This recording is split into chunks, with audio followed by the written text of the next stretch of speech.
Welcome to the Storage Stories podcast, where Deanie Burns and Jason Coonan tackle self-storage news, trends, education, and share their expert experience in both the U.S. and Canadian markets. This podcast is for rookies and seasoned veterans alike, as we all try to grow our businesses and leave our mark on the self-storage industry. Hi, everyone. Welcome to Storage Stories, Episode 7. We are talking dynamic digital marketing today, and we have a special guest with us. I am one of your hosts, Deanie Burns. I am the Chief of Staff for Sunbird Storage, and I also have as a co-host, Jason Coonan, our CEO. So how are you doing today, Jason? I'm doing well. 2 Jasons today, so we got to keep it straight. I was going to answer too. JZ, JK. So Jason Zickler, welcome. You're from Adverank. You are our special guest today. We are so happy to have you. It's an honor to have you on our show. So thank you for being here. And we're excited to do a deep dive and find out your origin story, how you got started, more about Adverank and what you all do. So before we dive in and hear all of the detail, I just wanted to kick it off and mention a couple of important events coming up. So our executive team will be at the Self-Storage Association 50th anniversary, the Fall Trade Show and Conference coming up at the ARIA at the beginning of September. So please hit us up if you want to schedule a meeting. We are scaling, and we are interested in looking and meeting with institutional investors. So if you're going to be there, then Jason Coonan and I will be there, along with Vince Curtin, our VP of Operations, and Shanna Curtin, our Manager of Customer Experience and Merchandise. So we're excited to meet all of you, see everyone, catch up, hear the scuttlebutt in the industry, and celebrate the Self-Storage Association. So that's going to be a great event. And also, this is breaking news. Jason Coonan and I have been accepted to speak at the Texas Self-Storage Association Conference coming up at the end of October. So the topic we are going to be speaking on is the churn creates the burn. So burns, get it, burn. Just kidding. There's no correlation there, but how to prevent staffing shortages. So that is actually going to be held on Thursday, October 30th at 11:30 a.m. So you won't want to miss that. This is our first time presenting together, Jason. So how do you think it's going to go? I know it's going to go good, and I'm excited for it. A lot to share, and looking for some great questions that we can answer on how we keep our employees happy. Exactly. So enough about us. Jason Zickler, you're our special guest today, and you are the CEO of Adverank. And so we're excited to hear more about you and Adverank and talk all things digital marketing. So Jason Coonan, do you want to kick it off and ask Jason, put Jason Zickler in the hot seat? Okay, great. Oh, definitely. Yeah. We've been getting to know Adverank here over the last couple of years, and they're doing some very cool stuff. So I think our audience is going to find this segment quite interesting. So let's start at the beginning, Jason. You've got so much going on today with Adverank, but give folks a little bit of a sense of who you are and how you got to where you are today. There's been a long career path and a lot of real estate and marketing history in your family. Yeah, that's right. I do come from a real estate family, commercial real estate specifically. So it's always been a very entrepreneurial journey in our household growing up. I stayed out of the real estate side of things for the last several decades.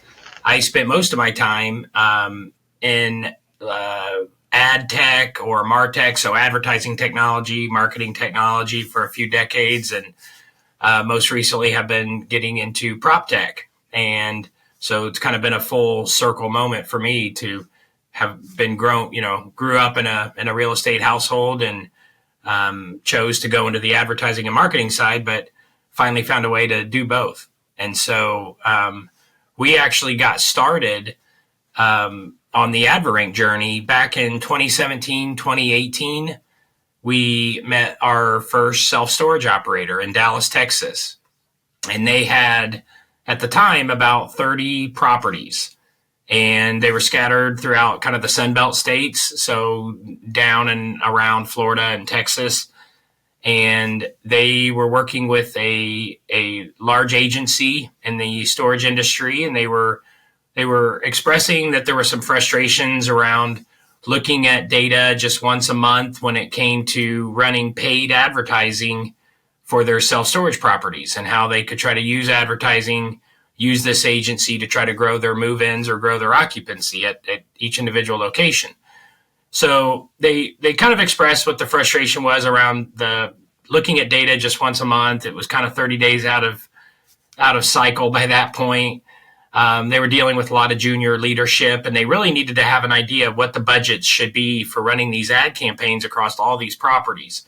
At the time, I assumed everybody in storage had 30 properties. I didn't know any better. And so we started creating some technology to look at the occupancy and look at the patterns of what was happening with move-ins and move-outs, things that were impacting occupancy. And then we would look at the ad campaigns that were up and running, the performance, the results that were being generated, and if there were correlations between campaign performance and occupancy growth. And we were able to create some forward-looking models to help this operator decide exactly what the budget should be based on those two sources of data: advertising campaign performance and occupancy information that we could get from their property management or facility management software. So we were able to reduce their reliance on doing it the manual way with the traditional agency, and they started relying on this new model that we had created. It was really a spreadsheet that was being generated or processed nightly, and it would show all the locations, and it would show all the campaigns, and it would give a budget recommendation. The operator loved it. And during the time that they were working with us, again, this was customer zero who was slowly becoming customer one. They grew that portfolio with our help about 4x during the period of a few years. And they grew from about 30 properties to about 120 plus, 125 plus, and sold the portfolio. So we figured we had finally perfected something. We'd finally created a piece of prop tech, a piece of advertising technology or marketing technology that maybe others in the storage industry would actually want. And so we asked that first customer if they would like to help us commercialize this and call it Adverank, make it available to everyone in storage, and if they would be interested in being our first seed investor and help us bring this to life. And they agreed. They loved what we had done with them. They wanted to see this thing grow and become available to the whole storage industry. So we launched on January 1st of 2023. So just a couple of years ago, and have been on a pretty wild ride ever since. So that's kind of how we got started. That's kind of the background of things. Yeah, no, it seems like you guys have been doing it for a lot longer, just in my short time in the industry, but it seems like you guys have been around for longer than that. But tell us a little bit about your past and how you were prepared to start Adverank. So you obviously saw a need in the market, but give everybody a sense of, some of the experiences and training you had that made you prepared to launch this venture.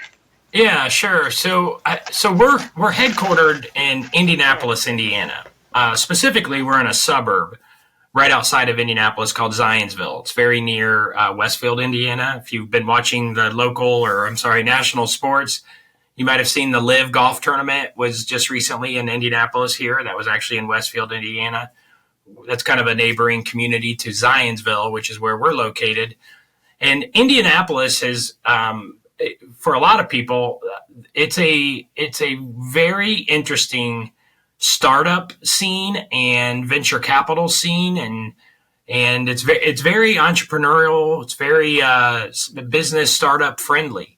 And so we've been blessed by being in this community to have a lot of support.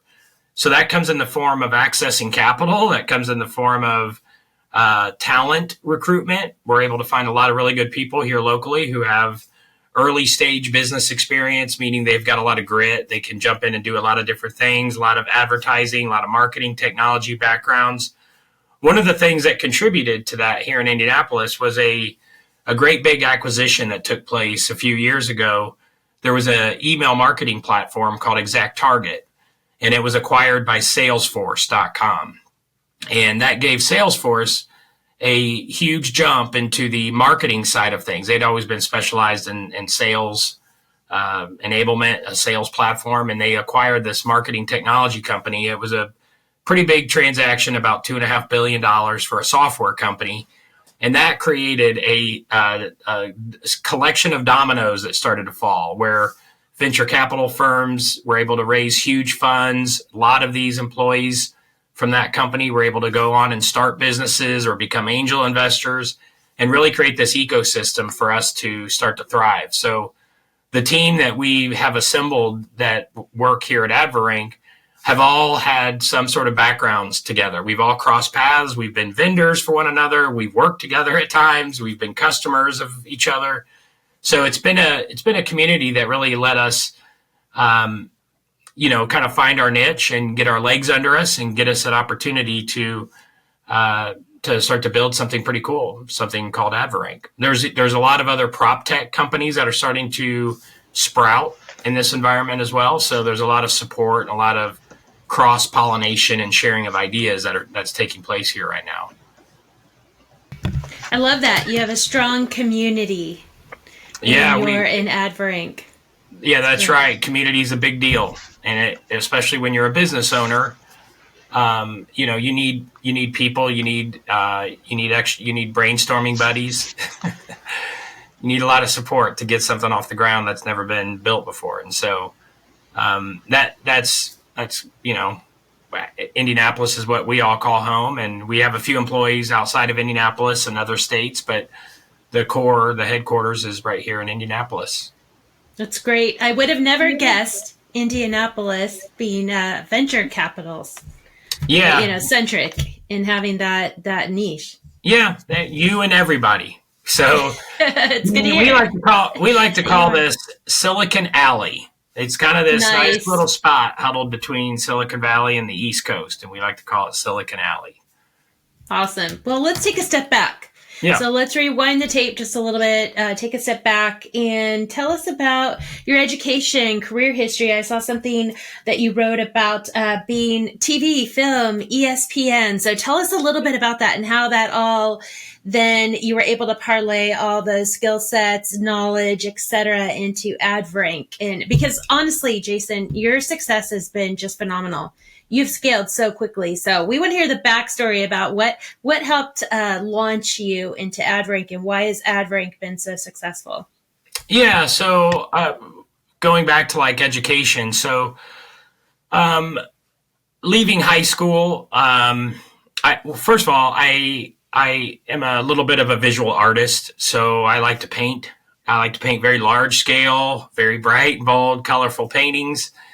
And I remember early on, my dad, again, who was in commercial real estate, didn't think any of the big art firms were going to be hiring after high school. So he suggested rather than going to art school, maybe I should consider taking advantage of this wild wave of this thing that was getting popular called the internet. So that should date myself when I was leaving high school and going to college. And so I went to Purdue University for computer engineering and technology to try to ride this wave. I had a real interest in, of course, advertising technology because that was very sizzly and kind of sexy and looked, from a visually inspired person that looked like a space I might want to play in. But there was this really cool technology thing that was starting to explode, the internet. So Purdue had some really cool tracks and really cool programs to start getting into. And that's where I got my undergraduate. I was able to get exposed to a lot of really cool forward-thinking professors and ways to start applying design and technology to all this stuff that the internet was going to support. And when I left Purdue University, there was another college here in Indiana called Indiana University, and those two are rivals, by the way. But Indiana University had a great program called informatics, and it was this cool study of, if you were to picture like a Venn diagram, 3 different independent circles, one representing like people, one representing information, and one representing technology. there was this little intersection area called New Media, and it was inside of the School of Informatics. So looking at how people process information and use technology to access that information, I loved it. I wanted to get right in that little space, that little niche, and see what I could start to create, see if we could apply technology to help visualize information in a meaningful way so people could make decisions. And I fell in love with it. And I ended up going through that program. I was in the first master's class to earn a degree in that field of study. And the university, because it was all a very new program, it was a new field, it was this new internet thing, there was all this money and excitement around it. They were trying pretty hard to pull me through what was going to begin as a PhD program as well. I was young at the time, so I kind of explored that for a semester or two. But again, coming from an entrepreneurial family, I had this big aspiration to venture out on my own and to commercialize some of the ideas that I had and to see what I could actually do to make money. One of the cool things my dad did for me when I was an undergrad, he stopped paying for college after the end of my sophomore year. And instead, he bought me a computer. And he said, figure out something to do with this machine. It was a computer and a flatbed scanner and a printer. And he said, figure out something to do to make money and pay for college. So I did. I actually finished. I paid my undergrad, then I paid for grad school. And I did it without batting an eye. I loved that I could earn money using this tool. I could pay for my education. I could kind of, write my own check, create my own destiny. And so I was kind of off and running. I met a company that was in Indianapolis who had just, they were hiring a lot. And I wasn't really sure why. And I found out that they had just raised some, what was called venture capital. I didn't know what that was. And what these guys were doing is they were putting ads inside of software and distributing the software for free. So software publishers would come to this company and say, we want to learn about embedding ads in our software, and then we'll distribute the software for free and make money off of the ad revenue. And they were backed by venture capital. Well, I got the bug from that point on. I fell in love with this idea of software design, of advertising, of venture capital. It was everything I wanted. The only thing, because I was kind of still finishing that, secondary education or post-secondary, and I didn't know if I wanted to take the ride. Back then, this was called the bubble, and they were moving out to California to try to go public. So they'd raised all this money. They were sure it was heave-ho, IPO. They were heading out west, moved the whole team, continued to hire like crazy, and then the bubble popped. I was the only employee who didn't go. I was the only employee who stayed back in the attempt of finishing some additional education, which I ended up not doing, by the way. I stopped at the end of my master's. But I got to see the ride. I got to see all the details that go into those kinds of things, and it really got me pretty excited. Well, I ended up starting a business on my own. Those guys moved out west. I started my own business. It was a boutique interactive media company. It was all about new media. So at that time, new media meant authoring DVDs or developing interactive CD-ROMs, email marketing. These were the things that we thought was new and cutting, nothing to do with AI back then. And I started subleasing office space from a video production company here in Indianapolis. And they wanted to get into some of those kinds of things. They had some really large broadcast, big media customers, like some of those names you mentioned, Deanie, like ESPN and VH1 and Discovery. And those big networks were trying to figure out how to get more programming on the air, sell more ad space, and even repurpose some of that content as DVDs that they could then retail and sell, even starting to do online. So I sold my boutique shop to this video production company to help bring that skill set. Little small team of us went over and became a part. And my task was to help pitch, can you believe this? Pitch TV shows to ESPN, the same usual suspects, Food Network, Discovery Channel. One of my first jobs was to fly out to Bristol to ESPN with a collection of artboards under my arm, representing what these TV show concepts would be and pitch these. So these would be kind of episodic. They'd be 12 episodes in a series, 30 to 60 minutes each. We called them long form TV shows, and went out. My first one was with ESPN, went out there with 5 or 6 concepts, and they bought 3 of them. And we ended up producing a ton of television for ESPN. And then we did it with VH1, we did it with the Food Network, with Discovery, and produced a ton of shows. On the ESPN side, we ended up winning 13 National Emmy Awards for sports centuries. We did a lot. If you remember back on ESPN, they used to air these hour-long shows featuring a different, premier athlete, like a Tom Brady we did, or a Peyton Manning, or Mario Andretti. And we ended up winning quite a few awards. And then we started developing content for corporate America. So we started working with large pharmaceutical companies. We happen to have a few headquartered here in the Midwest. And we ended up winning some Telly Awards, some Webby Awards, and quite a few national advertising awards called the Addies. Great ride. Enjoyed that. And the thing that was bothering me is there was not a lot of money in television, big media production. It's super cool to see your name scroll at the end of TV shows and the credits the way they used to, but it just wasn't the same thing as, pure software, building a SaaS business. That was starting to get popular, and that bug was starting to get to me again. And I ended up leaving and taking a team with me to start my next business. And that business ended up getting into mobile application development. At the time, this new media pursuit in my head was driving me to anything that was new, whatever the way people needed to get access to information and use technology to do that. Thanks to Apple and all their TV ads, everyone believed there's an app for that.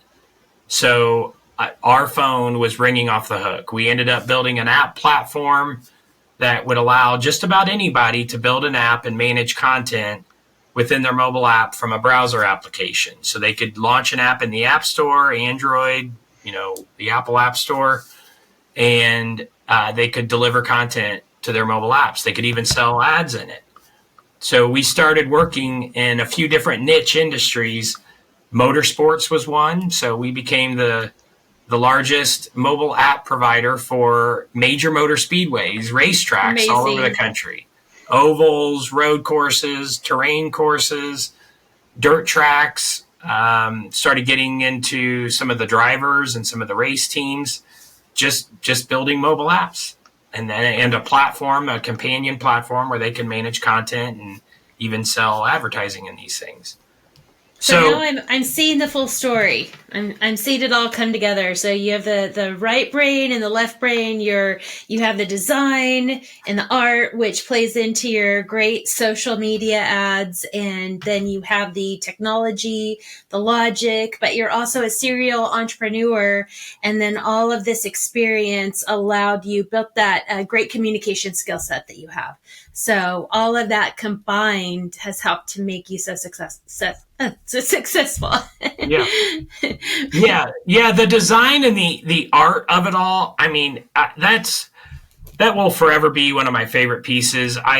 Everything that we're doing right now at Adverank. I mean, the software product itself, we try to make as usable and simple and beautiful as possible. We're trying our best. We like to say we don't build for self-storage operators. We're trying to build with self-storage operators. So we take all the feedback we get, we try to refine it, polish it, and bake it into a new feature or a new button or a new thing that an operator has told us that they would really want to see in there.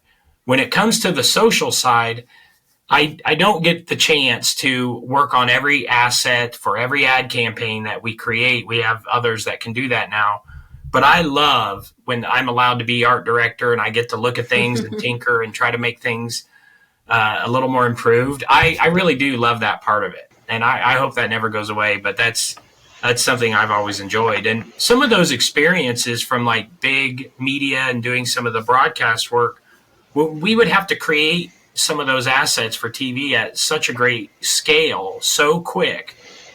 We would create these standard procedures for how we could do it, how we could train others to be able to jump in and adhere to a creative vision or a brand standards or brand style guides, and could crank it out at the pace that we needed. And that exact same tool set and some of those same technologies we use when we create social ad campaigns. So we can wrap, once we get a look established and take on the brand of the customer, we're able to produce them, I think, at a pretty high quality just by following those same principles.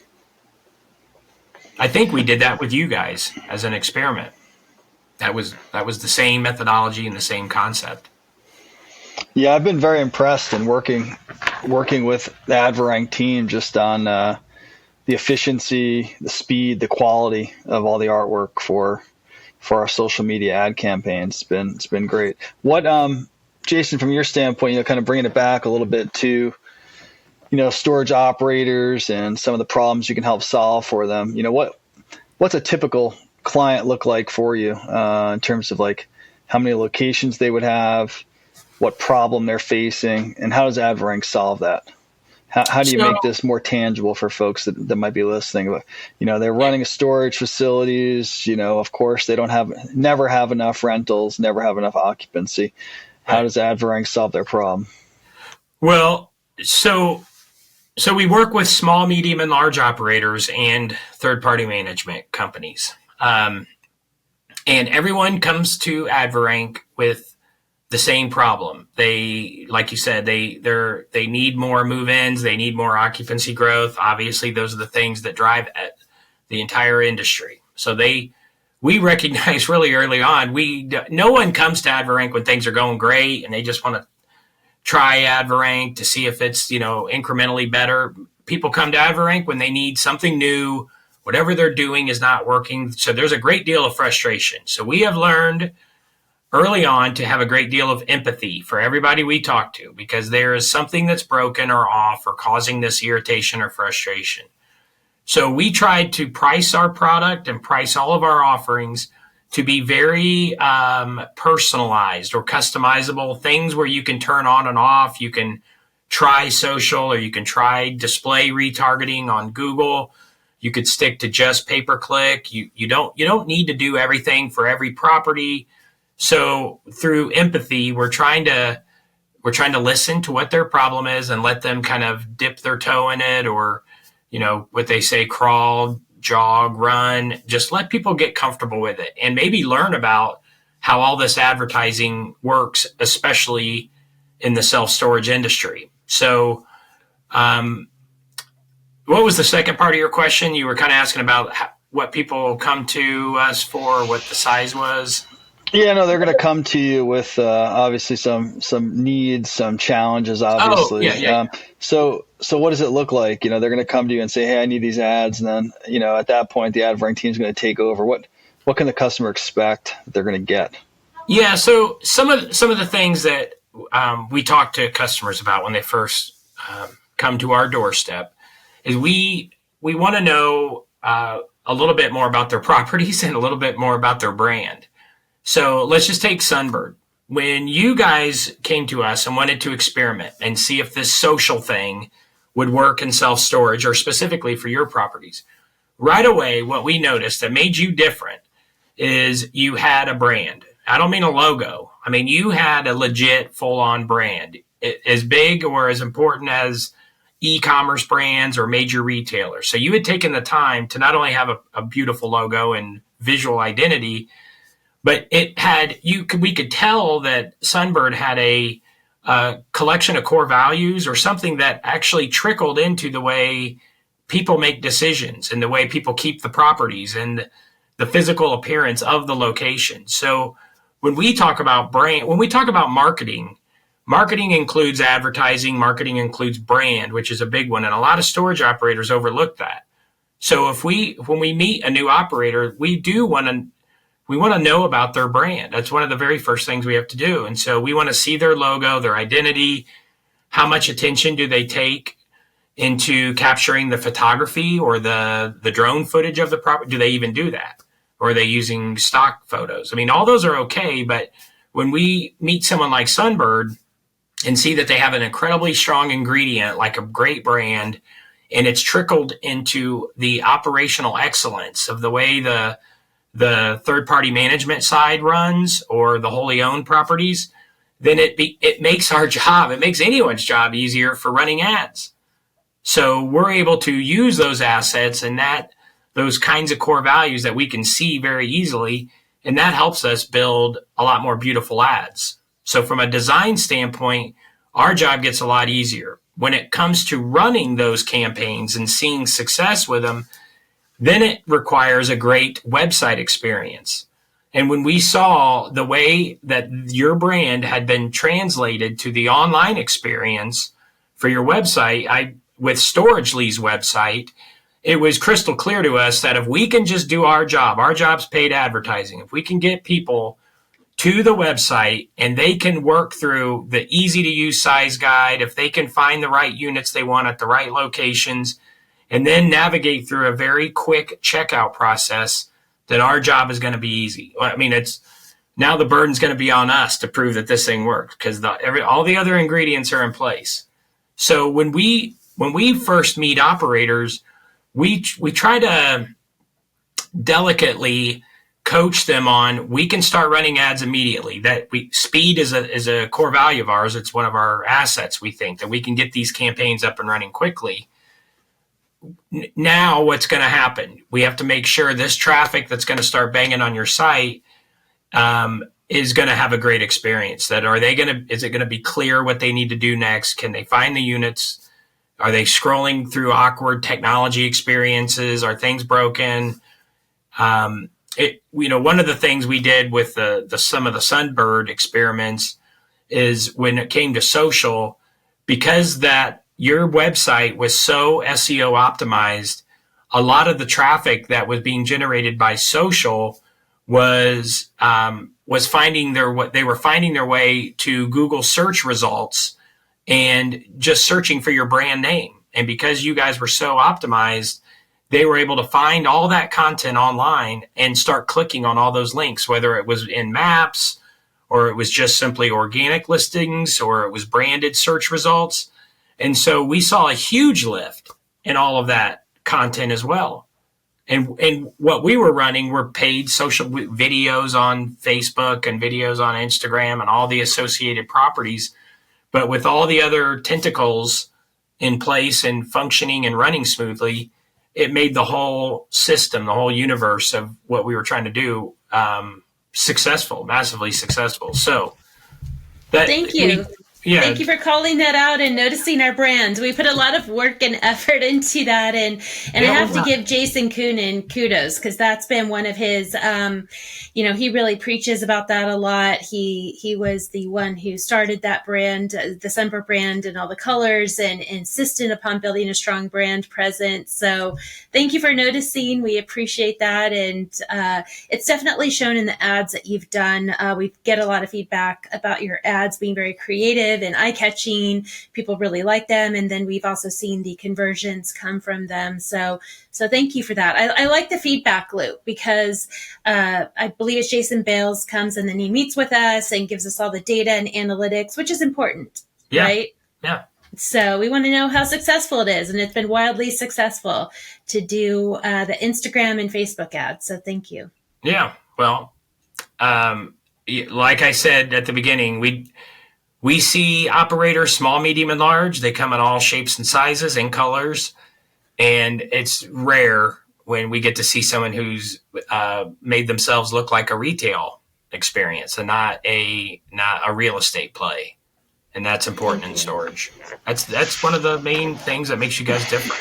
So. Yeah, I think that was the goal from the beginning. So I appreciate you noticing that, Jason. We definitely wanted to differentiate our brands in the U.S. and Canada and really kind of be a little bit of an unstorage company, if you will, much more like a retailer or a hotel, definitely big on hospitality. So that's a bit about Adverank and about your journey. Where do you go from here? Tell us, what's happening at the company now. I know you guys are growing and you've got some new investors. And how big is the market opportunity for what you're doing? Obviously, the ad business is pretty big, but how big do you think you guys can be? Can you guys double from here, triple?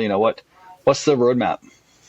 I certainly think we'll more than double or triple from size, number of employees, and by revenue. And the market, whether it's back during the pandemic when things were great, everybody was adding properties and building, and there was a need for advertising. So we exploded. When the market started cooling off a little, there's a need for Adverank. Business is better than ever right now. So, we love the recession resistance nature of self-storage. That's why we're going to stay here. We are laser focused in self-storage. We did just raise another round of funding in the last couple of weeks, and we're going to be doing that announcement here shortly. But the real use of the capital is to continue to expand on the AI technology that powers our algorithm for helping operators see the potential in their properties. And we can try to predict what the occupancy growth could look like if budget adjustments are made to paid advertising. So we don't see what we are offering as a almost like a competitive thing to SEO, to good solid foundational work on websites. We really are trying to just be a complement, a supplement, you fill in the blank there, to working with groups like you guys who pay attention to all those things all at the same time. And you handpick vendors, you partner with vendors who care about those same things. And that's what we're trying to do with this investment capital. We're trying to expand on what we've done so far with AI and see where it can take us. And again, my passion being in new media, I'm always looking at what's new, and what we can't ignore right now is what's happening with paid search on Google. And it's growing, constantly right now. It's not being threatened by things like, we'll say, Chat GPT. But there is a day that everything is going to change, or it will feel like it changed overnight. It will happen gradually. But what won't change is how websites and web content still needs to be optimized, how advertising still needs to drive traffic. The way people search for storage, that's likely to change, but we do have a long way to go before that's going to evaporate. People still go to Google every day and search for what they need right when they need it. And there could be a complement to what's happening with, LLMs or some of the generative search engines. But for the time being, we're going to find ways to help operators be successful in serving ads to people wherever they're spending time. If it's on social, if it's on LLMs, if it's on Google, if it's on TikTok, if it's on Connect TV. We have some operators starting to do a lot with Hulu and YouTube TV advertising, self-storage operators. So it's, everyone's looking for the what's new thing, and that's where we're going to play for a long time, I think. Well, hopefully we can get this episode published before the big national trade show. I know Deanie and I, of course, will be there. Looking forward to seeing everybody. I assume Adverank will be there. And if folks want to get in touch with you, Jason, what's the best way for them to reach out to Adverank to sort of start the conversation about their marketing needs in advance of Vegas, or if they want to set up a meeting with you? Yeah, visit our website, adverank.ai. You can book a demo right from the website. We have some abilities for you to even do clickable demos online, self-serve. If you want to talk with one of us, you can book a demo, 15 to 30 minutes, and we can give you a flyby of what we do and how we do it, show you some examples of things we've done for other operators, and see if there's a good fit. And if this does air prior to the show, we will be in booth 311. So come visit us in booth 311. I think we are also doing a roundtable, and we will be sponsors of the Large Operators Council. So you can find us in some of those spots too. Okay, great. Yep, I was going to ask for the booth number. So 311, everyone, if you're going to be at the Self Storage Association conference coming up. Thank you for joining us, Jason Zickler from Adverank, for Storage Stories, episode 7. That was a great episode. So thank you, everyone. Have a great day. Talk to you later. That concludes this episode of the Storage Stories podcast. Be sure to share and subscribe as we continue to tackle self-storage news, trends, education, and personal experiences from the competitive world of self-storage.